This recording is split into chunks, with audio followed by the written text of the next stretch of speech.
नमस्ते सबैजनालाई स्वागत छ मेरो टिकटक मिनी भ्लगमा। मलाई चाहिँ यसरी भिडियो बनाउन कति धेरै मन पर्छ, तर मलाई भिडियो बनाउन आउँदैन, मलाई भोइस ओभर गर्न पनि आउँदैन।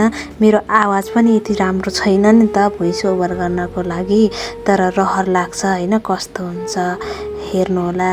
आज चाहिँ म कामबाट फर्केपछि मलाई चाहिँ एकदमै मोमो खान मन लाग्यो हैन। मलाई मोमो बनाउन आउँदैन।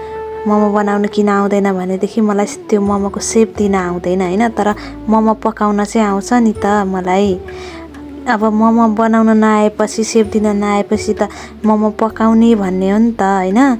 बाहिर पाउन त किनेर खान पनि, तर किनेर खाँदाखेरि चाहिँ पैसा धेरै अनि मोमो थोरै हुन्छ, अनि आफूले कि पैसा धेरै तिरेर मोमो धेरै खानु पर्यो हैन। अनि पैसा बचाउनु छ भने, अनि आफूले अलि हेल्दी खालको खानु छ भने त आफूले बनाउने हो।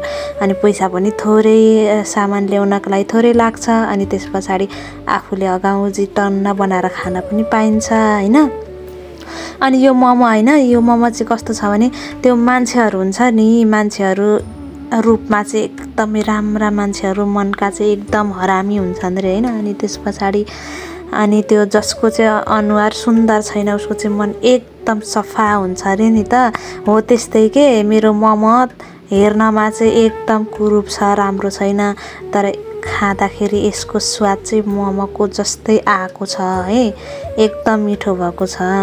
मैले पकाएको खानेकुराहरू मलाई चाहिँ एकदम मिठो लाग्छ है। अरू मान्छेहरूलाई मन परोस् नपरोस् हैन, मलाई थाहा छैन। मान्छेहरू हैन स्वादिष्ट खानेकुरा खानको लागि ठुलो ठुलो होटलतिर जान्छन्, तर त्यो मलाई होटलतिर बनाएको खानेकुराहरू एकदमै पटक्कै मन पर्दैन क्या।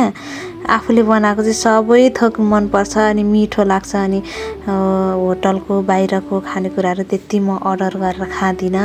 प्रायः आफूलाई खान मन लाग्यो भने जानी नजानी भए पनि यसरी प्रयास गरेर बनाएर खान्छु।